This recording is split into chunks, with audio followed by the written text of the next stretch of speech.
After brazenly defying a United States Supreme Court order to draw fairer election maps, Alabama's current election maps were struck down by a federal panel of 3 judges, 2 of whom were appointed by Donald Trump. But before we unpack all that, if you haven't yet, please hit that like, subscribe, and the alert bell. Maybe check out my Patreon. I'd appreciate the support.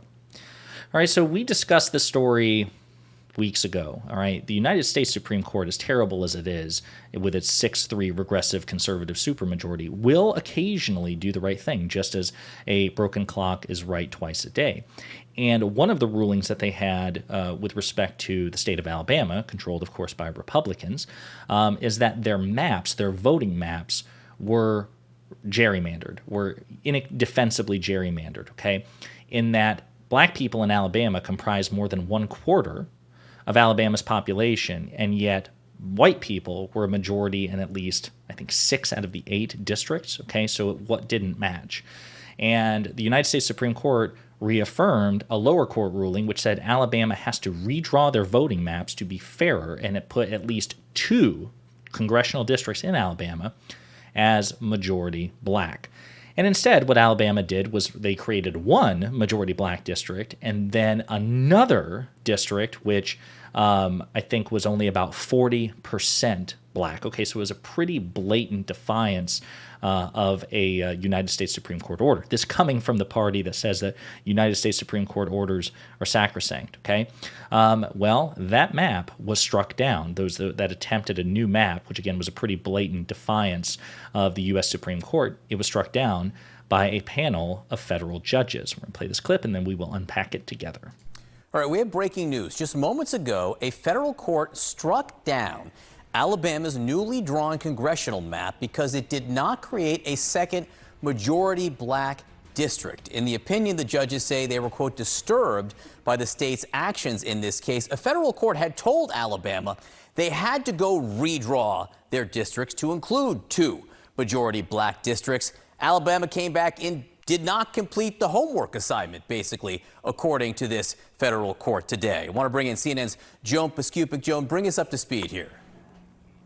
Sure, and John, you know, this state was told by a special 3-judge district court to do it, and effectively, as you said, it didn't do its homework. It didn't do its homework from the same teacher. This is the same 3-judge panel that had found that Alabama had likely violated the Voting Rights Act of 1965 by drawing only 1 district where blacks had the opportunity to elect a candidate of their choice.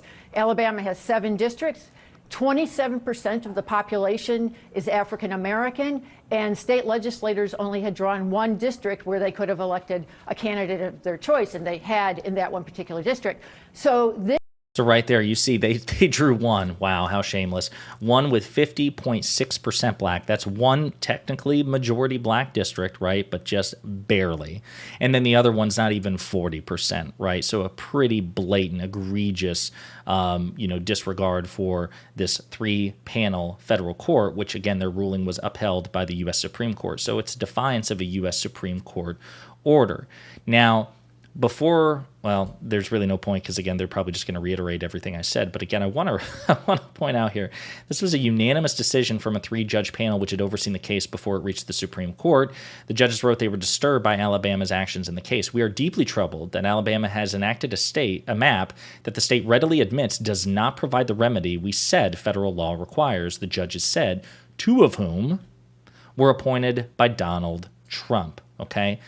Now, the other reason that this is important, besides the fact that Alabama Republicans tried to defy the Supreme Court nakedly and were again checked, this time by 2 Trump-appointed federal judges, is the fact that Republicans in the U.S. House of Representatives and in the federal Congress, including Kevin McCarthy, the Speaker of the House, apparently have been in touch with Alabama Republicans because they are concerned that the redrawing of maps, basically, if Republicans can't gerrymander their way to victory, it will cost Republicans the majority in the House of Representatives in 2024.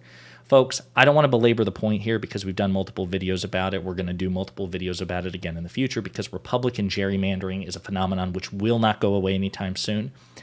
The GOP, and actually, to clarify, both parties do gerrymander. Gerrymandering is not exclusively Republican.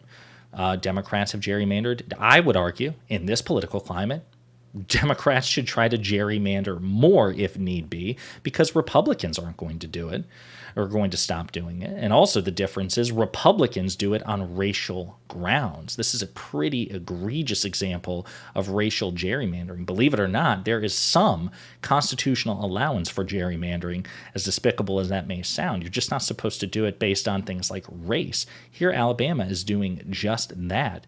And it's because the Republican Party doesn't believe that they can win a fair fight. We've talked about this before. You have Donald Trump, you have Lindsey Graham, apparently Kevin McCarthy, and others as well, saying, listen, if you draw fair election maps, if you maximize eligible voter turnout, the Republican Party never wins elections. That's what they say. Now, ironically, I don't believe that. I believe there's so many places across this country in which Republicans will have a colossal advantage. And I think that they can remain competitive. I also think if they were to moderate their policies, or maybe even try to offer policies, maybe, and moderate the rhetoric, they could be competitive for voters. That's possible. Republicans have just given up on themselves. Republicans are like, well, we can't win a fair fight, even though that's not necessarily the case. They could take steps to still be competitive in a fair fight. So they feel like they've got to rig the game in their favor, and they've got to do it in the most shameless, disgusting ways. Set aside, again, the hypocrisy of Alabama Republicans flagrantly violating a Supreme Court order and a federal court order twice, because again, this has happened 2 times before this 3-person federal district court. They're again doing it on the most despicable grounds possible. Their maps are not only unfairly gerrymandered, they're racist, right? Because you're attempting to marginalize the black vote in Alabama. So anyway, good for this court striking it down. And this is again yet another sign that the GOP believes that if they don't rig the game in their favor, they can't win the game.